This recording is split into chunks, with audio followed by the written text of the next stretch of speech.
Deixa eu falar alguma coisa para você. Não que você não saiba. Eu não tenho essa pretensão de falar algo que você não saiba. Mas talvez alguma coisa como experiência que eu tenho para te ajudar sobre um assunto tremendamente bíblico. Poderosamente bíblico. E que a gente até confunde. Tem gente que pensa que dízimo e oferta é uma regra.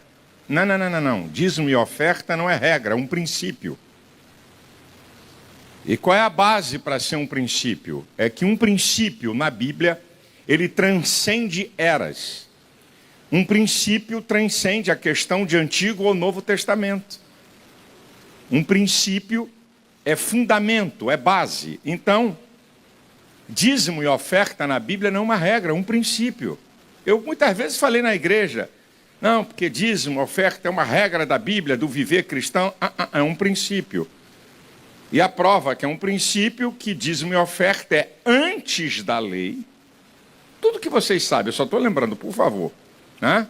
Abraão deu dízimo de tudo, a Melquisedeque. Né? Então, antes da lei, na lei e na graça. Então, se algo está antes da lei, na lei e na graça, não é uma regra, é um princípio. A partir desse ponto, você dá entendimento ao povo de que não é uma coisa simples, mas algo de sustentação da vida espiritual do crente. E não custa nada lembrar você que a questão de dízimo e oferta no Novo Testamento, Mateus 23, o capítulo dos hipócritas, Jesus vai falar sobre dízimo, certo? Mateus 22, 21, Jesus estava no templo, dai a César o que é de César e dai a Deus o que é de Deus, estava falando do dízimo. E Hebreus 7, 8, para dizer que é uma base fundamentada no Novo Testamento. Aqui dão dízimo a homens que morrem, ali aquele de que vive para sempre. Ele está falando que na antiga aliança você entregava o dízimo ao sacerdote, agora você entrega ao Senhor Jesus. Então, aqui está a base que não tem onde fugir dessa questão. Uma outra coisa que eu tenho falado na igreja que sou pastor, você tem que entender como é que é o pensamento das pessoas. Eu sempre, quando eu prego, eu tento, digo para você com certeza, me colocar no lugar de quem está sentado, Silas ouvindo Silas. Isso é, o que eu estou pregando, como essa pessoa percebe e entende. Porque senão você pensa que está crente, que está abafando e está pregando coisa que a plateia está cheia de interrogação. Então, quando eu prego, eu digo, como é que Silas ia perceber o que Silas está falando? Eu me preocupo muito com isso. Isso é, a minha comunicação tem que alcançar as pessoas. Eu tenho que responder aos anseios daquela pessoa, ou às dúvidas que ela tem. Então, preste atenção. Quando você tem na igreja pessoas bem de vida, e que não dão dízimos e ofertas, e que anos e anos construíram riqueza, ou uma vida muito boa, sem dar dízimo e oferta, o que está na mente, o que nós chamamos de inconsciente coletivo desses caras, dessas pessoas? Bem, eu tenho bens, eu tenho grana, nunca dei dízimo, por que eu vou dar dízimo agora? Ele não fala a nível do consciente, mas está lá na mente dele. Eu nunca dei dízimo, eu nunca dei oferta e estou bem de vida. Mas isso é um mau exemplo para outros. Porque o outro está vendo que esse cara está bem de vida e não é dizimista. Então por que também, se eu ficar bem de vida, vou dar dízimo? Então você tem que responder a isso que está no inconsciente dessa turma. E eu cito na igreja uma coisa para provar e para quebrar essa mentalidade. Eu faço uma pergunta a você. Nós estamos no Brasil. Alguém aqui é sujeito às leis americanas? Sim ou não? Ok. Mas se você for morar na América, você está sujeito às leis americanas? Sim ou não? Ok. Se um americano vir morar no Brasil, ele está sujeito às leis do Brasil? Sim ou não? Ok, perfeito. Só tem gente inteligente. Então aqui é que está a chave. O camarada nasce bilionário, vive bilionário, morre bilionário, não perde nada. Tem um princípio da Bíblia, do Salmo 115, versículo 16. Os céus são céus do Senhor, a terra ele deu aos filhos dos homens. Não diz que ele deu aos filhos de Deus. A terra está aí para ser conquistada por cachorrão, safado, adúltero, que se prostitui, vagabundo, imoral. A terra está aí para ser conquistada por qualquer um. Os céus são céus do Senhor. A terra ele deu aos filhos dos homens. Então qualquer pessoa pode conquistar riqueza. Isso aqui é um dado importante. Qualquer um pode conquistar riqueza. Então o ímpio nasce bilionário, vive bilionário e morre bilionário. Vai para o inferno. Não perde nada. Não tem nenhum gafanhoto comendo os bens dele. Porque ele não está sujeito ao princípio e às leis do reino. Quando você participa do reino, você está sujeito às leis daquele reino. Então, quando um crente que participa do reino de Deus não é dizimista e não é ofertante, ele está sujeito, como diz Malaquias 3, 9, 8, 9 e 10. Ele está sujeito a um gafanhoto. Comer as suas finanças. Escute o que eu vou dizer. Eu sou pastor há mais de 40 anos, tem outros aqui mais antigos do que eu, e eu já conheço a história. Posso perguntar aqui, tem o pastor Paulo, tem o pastor Jabes, que são pastores antigos. Eu conheço gente no mundo evangélico que nunca deu dízimo, sempre foi rico, não aconteceu nada com ele, mas Deus apanhou a geração dele. Outros, ricos, nunca deram dízimo e oferta, e Deus pegou eles em vida ainda. Estou vendo aqui fotografias de pessoas na minha mente. Gente rica que você diz assim, esse não tem jeito de quebrar. Viveu como rico, mas os filhos não têm nada. Porque, meu irmão, não tente adaptar a Bíblia para ninguém. Sou eu e você que temos que nos adaptar à palavra. Não tente justificar nada. Então, como a pessoa pertence ao reino de Deus, ele nunca deu dízimo, nunca deu oferta. Anote e pode ter certeza, ou na vida dele, ou na geração dele, a sentença vai vir. Porque Deus vela pela sua palavra, meu irmão. Então, eu digo lá na igreja que sou pastor. Você não pertence ao reino? Nasce rico, continua rico, morre rico. Mas tem um inferno te esperando. Ah, você pertence ao reino? É? Então você está debaixo da lei desse reino. Então você não vai escapar. Ou você, ou sua geração. E eu tenho visto gente poderosa. Um dia desse, parece até incrível o que eu vou falar aqui. Exatamente sexta-feira, um filho de um cara que era milionário, membro da Assembleia de Deus, e hoje vive de favor. Eu não reconheci, ele falou, não está me reconhecendo, Malafaia? Eu olhei e falei, eu estou. Aí ele me disse o nome de quem era filho. Falei, caramba, o pai desse cara era milionário. Nunca foi fiel. Dava ofertas, mas nunca foi fiel. Falei, olha a geração desse cara. O que esse cara possuía é impossível você dizer que ele ia deixar a família naquela condição. Porque nós estamos sujeitos à lei do reino.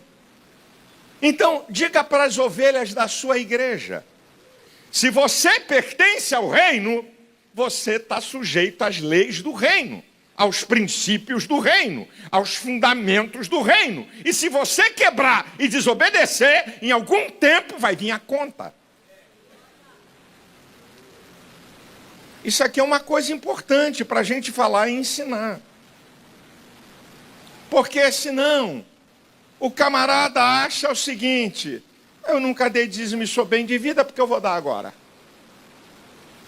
Outra coisa que eu tenho aprendido, queridos pastores, com muito respeito. Na igreja que eu sou pastor, ninguém sobe no púlpito para falar de oferta sem dar uma oferta. Eu já tive, por bondade de Deus, corrigindo vários pastores. Um deles, uma vez, chegou para mim e disse assim: Malafaia, você fala de oferta, né? Falei, eu falo alguma coisa. Rapaz, eu acho que tem um rato da miséria aqui nessa igreja. Você não acredita quanto é que dá uma oferta num culto? Sim. Aí eu fui pedir a oferta. Eu não falei muita coisa, mas eu nunca vou me esquecer da cena.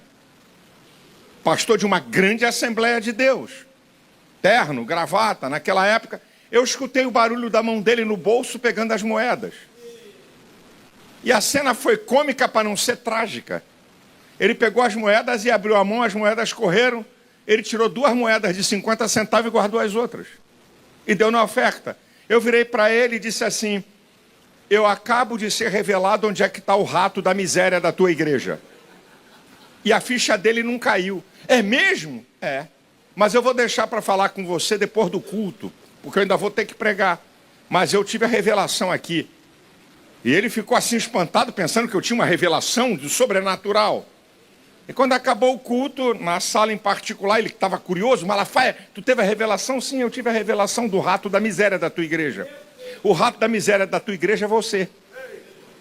Ele ganhou um susto. Eu falei: queridão, você mete a mão num bolso, tira 5, 6 moedas, escolhe 2 de 50 centavos para dar na oferta. Eu não sei como é que esse povo dá oferta e dízimo na tua igreja. Porque eu tenho ideia do salário que você ganha. E você dá 2 moedas de 50 centavos? Você não acha que isso é vergonha? Ele até foi humilde, ele falou: você está certo. Eu vou mudar isso.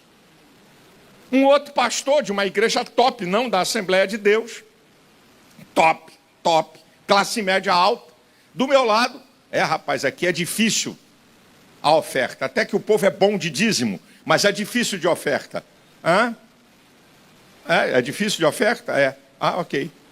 Como eu ia pregar 2 dias, ele no primeiro, ele foi e falou de oferta, deu uma boa palavra sobre a oferta, mas eu não vi ele coçar o bolso. Ele deu uma boa palavra sobre a oferta. E aí, quando ele sentou, acabou o culto, eu falei: queridão, eu descobri porque o nível da sua oferta é menor. É porque você falou muito bem da oferta, mas faltou uma coisa na tua vida prática. E o destaque da vida do pastor é: imitai a fé dos pastores, atentando para toda a sua maneira de viver. O destaque do pastor é a fé. Se você não tem fé para dar uma oferta, ou por displicência, ou por qualquer outra coisa, como é que você quer que teu povo dê oferta? A coisa mais absurda, mais hipócrita, é um pastor subir num púlpito e falar de oferta e não meter a mão no bolso para dar oferta. Se eu sou membro daquela igreja, eu também não dava. Porque se o pastor não tem fé para dar, por que eu tenho que dar? Nós somos a referência. Nós somos um modelo. Então, na igreja que eu sou pastor, cada pastor de igreja afiliada sabe: não levante voz de oferta no púlpito sem dar. E mesmo que você não fale, se você estiver no púlpito em qualquer lugar, meta a mão no bolso. Esqueceu o dinheiro, peça emprestado a um outro pastor para devolver. É emprestado.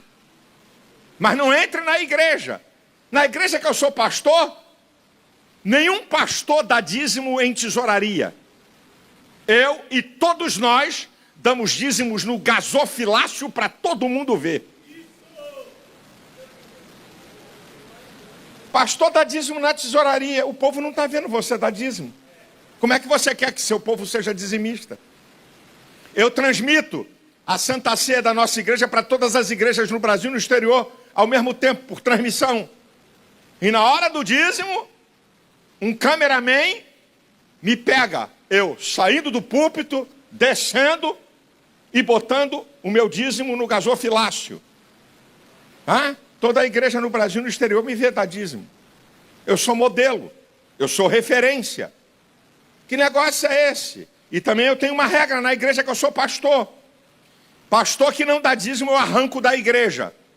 Porque se não tem fé para dizimar, não tem moral para ser pastor. Senta no banco. Eu tiro. Primeiro eu aviso. O que está acontecendo, amado irmão? Está com algum problema financeiro no sentido de que está desempregado? Eu sei que não, porque eu estou pagando salário. E qual é a desculpa? Que no sistema não aparece você como dizimista. Eu não fico olhando o dízimo de ovelhas. Eu não controlo o dízimo de ovelhas. Eu não quero ser contaminado por quem ganha bem ou quem ganha menos. Não é da minha alçada. Mas de pastor, eu não dou moleza. Porque nós somos referência. E se você não der esse exemplo, vai falar o que de oferta? Falar bonito? E daí? Uma outra coisa que eu aprendi sobre o ato de ofertar e dizimar quando eu falo. Eu jamais mexo nas emoções do povo. Aprendi com Davi. Em 1 Crônicas, capítulo 29, quando Davi está falando do ato da oferta e está desafiando o povo a encher sua mão e voluntariamente dar, quem quer comigo, olha ele como exemplo, encher a sua mão e oferecer ao Senhor. No versículo 18 ele diz uma palavra incrível. Falando para Deus na sua oração, conserva isto no intento dos pensamentos do teu povo. Olha o que ele está dizendo. Ele não está pedindo para conservar no intento das emoções ou da vontade, mas do pensamento. Por quê?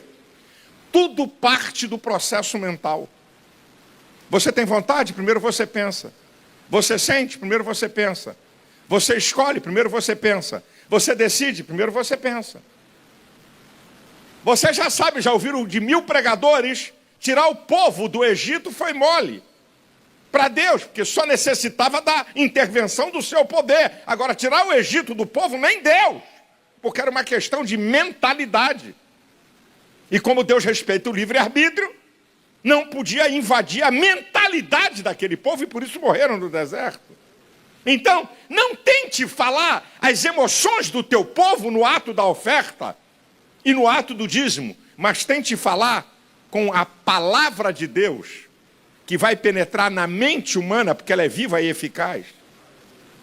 É o que eu tenho aprendido na minha pequena história de pastor, que eu tenho ainda muito que aprender, sobre lidar com esses temas. Eu prego na igreja 3 vezes no ano uma mensagem sobre questões de oferta e dízimo. Estou falando que eu prego.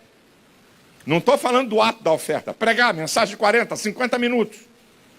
Ensinando o povo sobre esse ato. Falando com o povo. Sabe qual vai ser o resultado, meu irmão?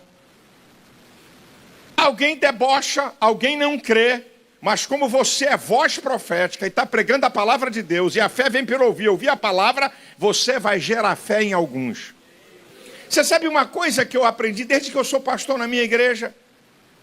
Que eu declaro isso desde o primeiro dia. Eu tenho pastores meus que estão aqui. Eu digo assim na igreja: Deus vai levantar aqui milionários, Deus vai levantar aqui bilionários que vão servir a Deus com as suas riquezas. Eu declaro isso várias vezes. Preste atenção que eu vou te falar.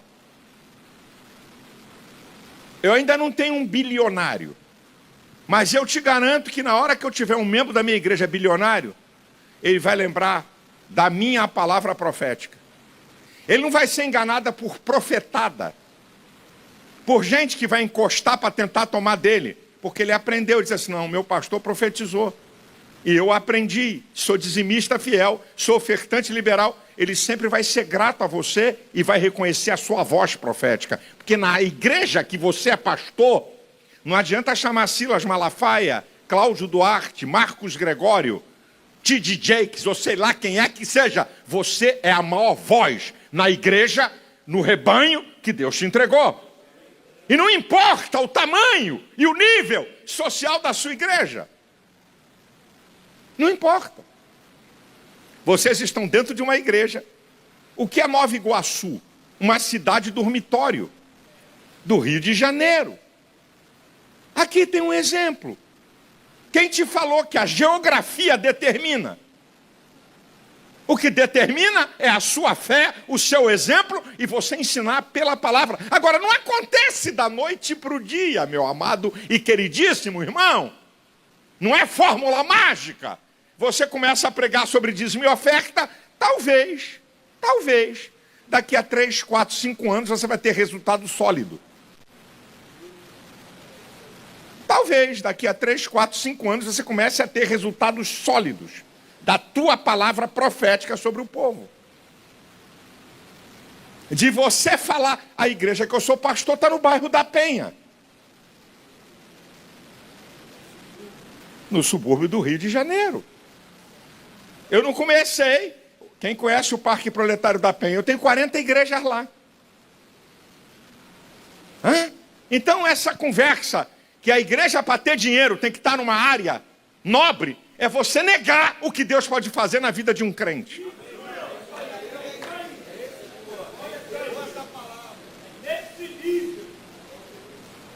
O que você tem que fazer é ensinar esse povo com a palavra. Não com bravata emocional. E não deixar a gente chegar na sua igreja e começar a ditar normas sobre a oferta baseada em emoção, porque vai combinar com você que vai levar 30%, que vai levar 40%, que vai levar 50%. Ele toma do teu povo, mexe com o emocional do teu povo, grande parte se arrepende da oferta que deu, e depois você fica um mês sem receber a oferta boa. Porque passou um esperto, um cara que sabe falar de dízimo, de oferta, um cara bem treinado, bem preparado, tem vários que sabem levantar a oferta. Então, como você, não é minha área, você deixa um cara vir, suga teu povo, leva metade da grana e depois tu fica chupando o dedo igual um otário, desculpa a expressão.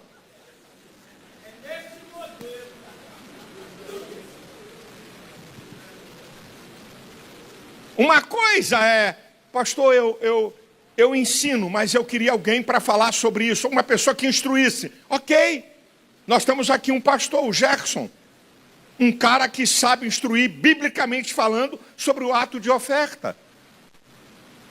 Sobre a questão de prosperidade à luz da Bíblia. Convida ele um dia para dar uma palestra na sua igreja.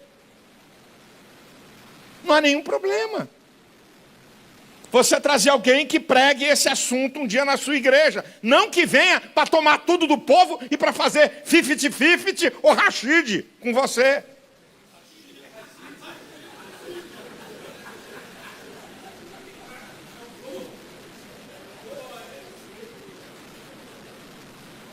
Meu irmão, não tem mágica. É a palavra. O que rompe é a palavra. O que ensina é a palavra. O que produz fé é a palavra. Então pregue a palavra sobre o assunto e deixa para lá. Uma coisa que eu aprendi, estava comentando com o Jabes aqui, com os pastores. Como eu sou da Bleia, os pastores antigamente tinham medo de falar de dízimo e oferta, com medo da língua dos críticos. Esqueceram que eles podem, com a palavra de Deus, gerar fé em outros. Crítico vai ter em qualquer lugar. Miserável vai ter em qualquer lugar. Porque o dinheiro, a Bíblia diz que não podeis servir a Deus e o dinheiro. Então Jesus colocou o dinheiro como um Deus. E não é à toa que Jesus em Lucas 12, 15 diz: acautelai-vos, guardai-vos da avareza. Isso é da ganância do dinheiro, da ganância do poder dos bens. Porque a vida de qualquer um não consiste nos bens que possui. Então Jesus mandou, fique esperto. E quando Paulo diz que o dinheiro, por tudo, o amor ao dinheiro é a raiz de todas as espécies de males, e a Bíblia diz que o dinheiro por tudo responde, quer dizer, toda espécie de males. Você já parou para pensar isso? Desastre na família, desastre emocional, desastre financeiro, desastre material, crise conjugal. O dinheiro, por tudo, responde. E o amor ao dinheiro é a raiz de toda espécie de males. Não é o dinheiro, é o amor ao dinheiro. E você e eu temos que ensinar o povo que você é mordomo na terra. Você sabe o que eu falo na igreja? Eu já vou encerrar, mas deixa eu te falar mais 2 ou 3 coisinhas. Sabe o que eu falo na minha igreja? Eu falo para as 2 classes de pessoas. Eu digo assim: Não tem problema você ser um milionário, andar no carro de R$1 milhão, morar numa mansão de 20 milhões, ter bens, fazer crescer seu negócio. Eu faço uma pergunta para você responder. Você é capaz de investir no reino da mesma maneira que você investe no que você te interessa, no que interessa a você, no que você gosta ou no teu negócio?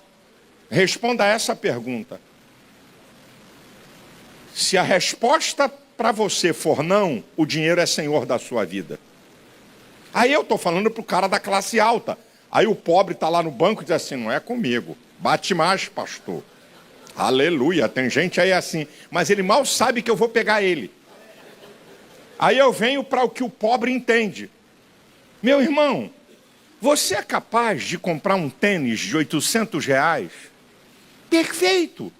Não tem nenhum problema, compre. Você faz um esforço para comprar um tênis de R$800? Eu só te faço uma pergunta para você responder. Você é capaz de fazer um esforço e dar R$800 de oferta na igreja? Eu vim para o nível dele. Fui lá no nível grande e venho para o nível baixo. Que ele vai entender. Ele vai pensar. Ele vai dizer, caramba, eu faço um esforço para comprar um tênis de R$800. Mas nunca fiz um esforço para dar uma oferta de R$800. Você faz ele pensar sobre o que ele é capaz de fazer no reino. Eu quero dizer para você que a glória é toda de Deus, e eu dou graças a Deus. Eu sou pastor de uma igreja onde 90% é dizimista. Vai ver os índices de dizimistas nas igrejas. 20, 25, 28... 30, 35. Isso não é de graça. Uma outra coisa, meu irmão, eu nunca fiz uma campanha na igreja, porque meu sogro era um cara visionário e descobriu que Deus tinha me dado uma graça para falar desse assunto. Eu é que falava de campanhas de dinheiro na igreja desde 23 anos. Nunca fiz uma campanha, nunca falei de um dinheiro para uma coisa que fosse desviada para outra. Você faz uma campanha,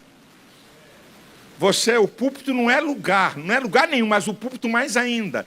Se o espírito de mentira está nesse microfone, ele vai passar para o povo aqui passa para a igreja. Se você coloca um adúltero, que você sabe que é, para cantar ou pregar, você permite que aquele espírito entre na sua igreja. E se você está falando mentira no púlpito, você permite que aquele espírito de mentira entre na igreja, que você é pastor. Você já parou para pensar nessas coisas?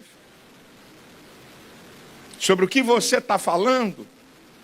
O que você está fazendo? Então, seja claro, um empresário que me dá ofertas grandes desde o meu ministério da televisão, quando eu não era pastor, um cara liberal, uma história linda. Esse cara chegou para mim, ele é um cara que passa de vez em quando por uma igreja, vê que está em obra, manda chamar o pastor e pergunta, quanto é que é para acabar essa obra aí? Aí o cara diz, está faltando R$300 mil. Ok, passa aqui nesse endereço, que eu vou te dar uma oferta. Não diz quanto vai dar, para ver se o cara vai lá e acredita. O cara chega lá e ele dá 300 mil pau, o cara terminar a obra. Ele contando para mim, ainda bem que esse cara não ficou escandalizado. Ele falou, pastor, eu passei numa igreja e vi a igreja, eu já passava ali e vi aquela igreja que faltava completar uma obra. Já estava lá, estava a carcaça toda. Mas eu vi que faltava piso para o estacionamento ao lado, faltava pintar, arrumar a igreja. Eu chamei o pastor. Cheguei lá e falei, quem é o pastor aqui? Falei, pastor, quanto é que o senhor precisa para terminar tudo isso aqui, fazer esse piso, pintar a igreja, trocar aí o portão, que é provisório, a porta, e pá. O cara deu conta para ele, eu preciso de R$150 mil. Ok, passe aqui nesse endereço que eu vou lhe dar uma oferta. O pastor foi, 150 mil na mão. Ele falou, Malafaia, eu levei uns 60 dias, 70. Falei, deixa eu passar lá, porque é o tempo que já deu para ele fazer essa obra. Quando eu passei pelo lugar, eu parei o carro, fui no portão e vi que estava tudo do mesmo jeito. Mas eu vi um Corolla zero, parado. Aí eu vi o zelador, chamei e disse assim, uma pergunta, de quem é aquele carro ali? Ah, o pastor comprou há uns 45, 50 dias. Não tem problema, o pastor tem um Corolla 0. Queria deixar isso aqui bem claro. Não tem problema, o pastor tem um grande salário, não tem problema. A questão é, o que você está falando com o povo? Que o povo está confiando dízimo e oferta, o que você está fazendo? Ainda bem que esse cara tem maturidade. E diz aí, ó, é por isso, pastor, que muita gente fica decepcionada. Olha o que o cara fez, eu dei o dinheiro e ele comprou o Corolla, e é verdade. Porque ele deu o dinheiro e foi lá 60 dias depois e não tinha obra, ele constrói muita coisa, ele tem muitas propriedades alugadas. Ele falou, eu não tenho número de pastores que eu já dei oferta para isso, eu estou contando um caso para o senhor, e que eu não vi a coisa resolvida. Eu falei, ainda bem que você não perdeu a sua fé e a sua generosidade. Ele me dá oferta de milhões, não é milhão, é milhões. É ruim. Eu estou falando, eu já recebi desde a época que eu era evangelista. Então, se eu fizer uma conta, eu sou pastor há 14 anos da DEVEC. Esse cara me dá oferta há 25 anos. Ele me dá oferta antes de eu ser pastor da igreja. Se eu fizer uma conta sem corrigir o dinheiro, em 25 anos eu já recebi mais de 30 milhões de reais em ofertas desse cara. Sem corrigir. Mas ele está vendo o que eu estou fazendo. Fala para o teu povo o que você está fazendo, mostra o que você quer fazer e faça. Faça teu povo sonhar. Irmão, nós vamos ter uma grande igreja aqui. Mesmo que a sua seja pequena. Vocês estão vendo esse templo aqui esculhambado? Nós vamos ter um templo digno. Não importa se é para 300 pessoas. É grande. Aquilo que Deus põe na tua mão é grande. Para de ficar fazendo comparações. Deus chamou você para um lugar. E se lá tem 100 pessoas, é grande. Porque Deus não entrega nada na mão de alguém. Ou você pensa, se uma alma vale mais do que o mundo inteiro, tu tem 100 mundos na tua mão.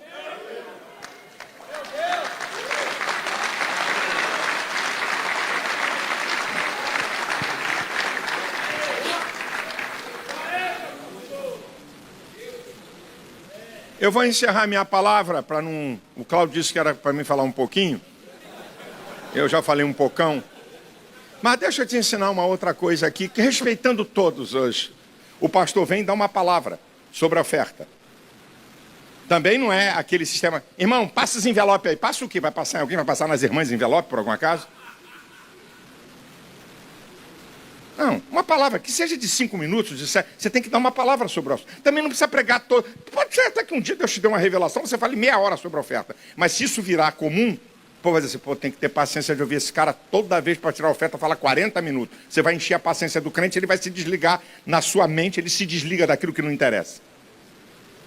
Então, dê uma palavra sobre a oferta. Acabou a palavra? Os obreiros distribuem envelopes para todos. Bota um envelope na mão de cada crente.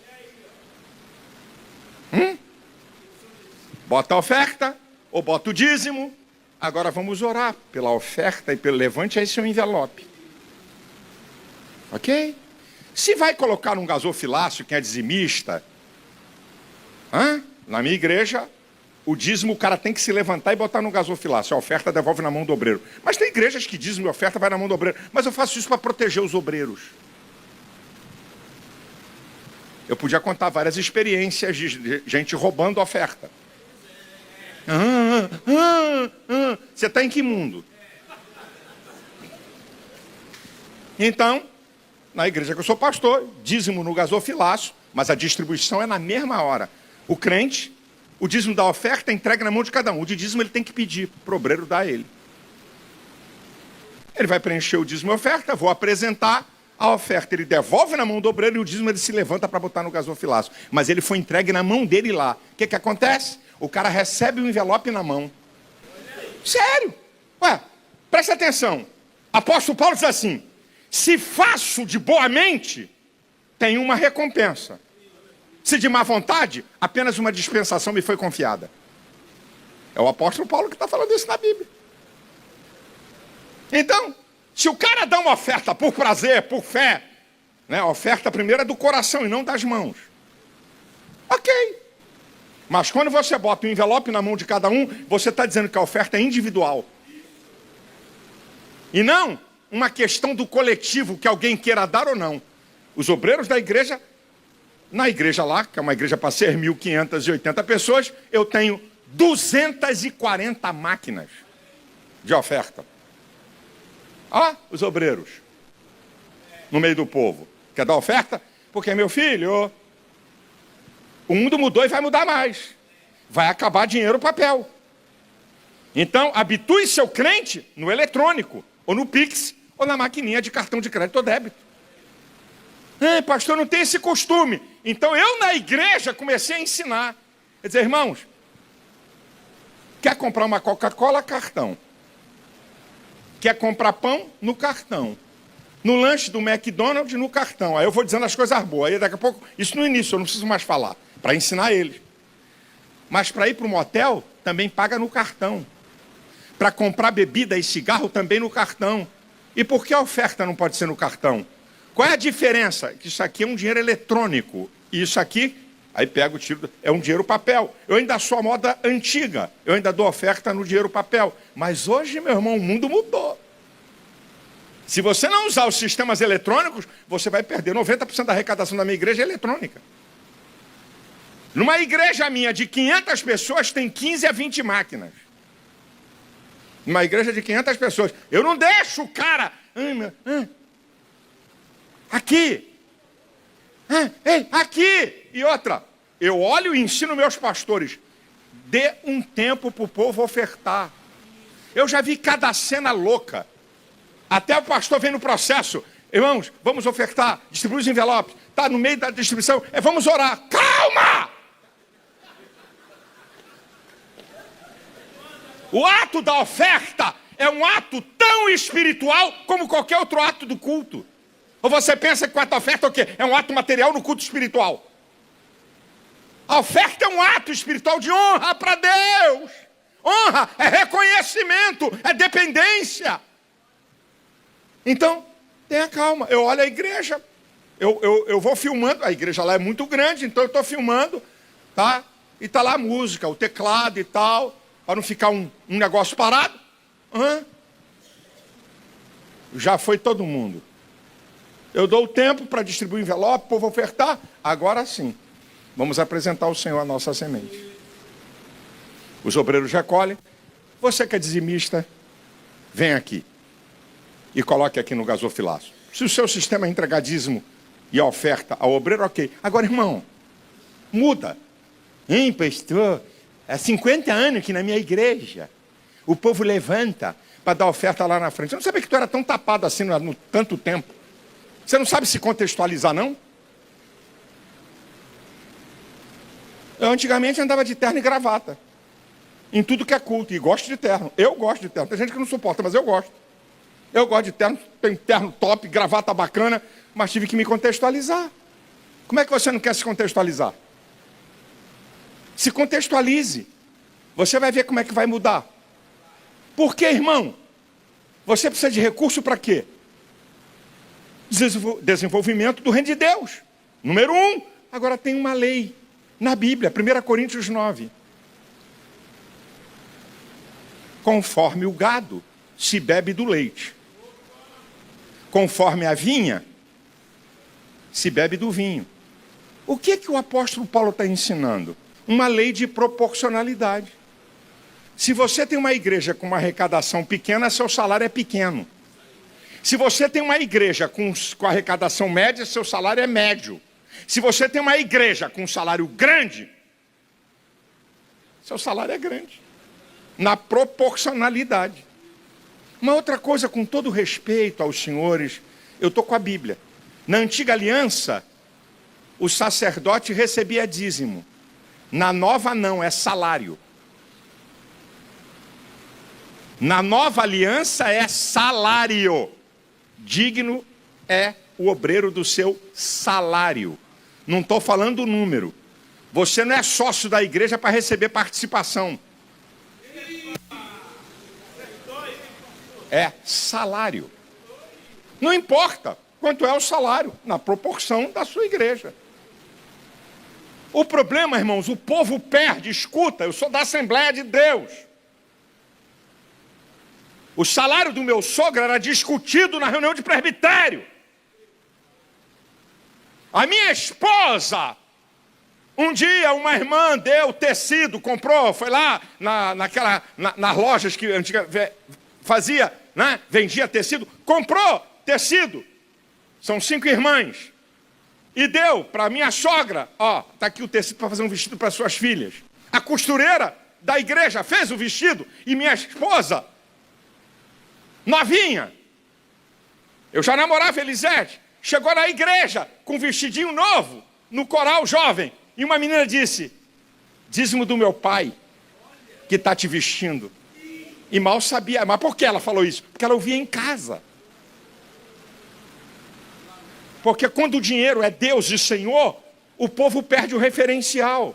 Mas quando você ensina isso, o povo não se preocupa com você, porque sabe que você é honesto.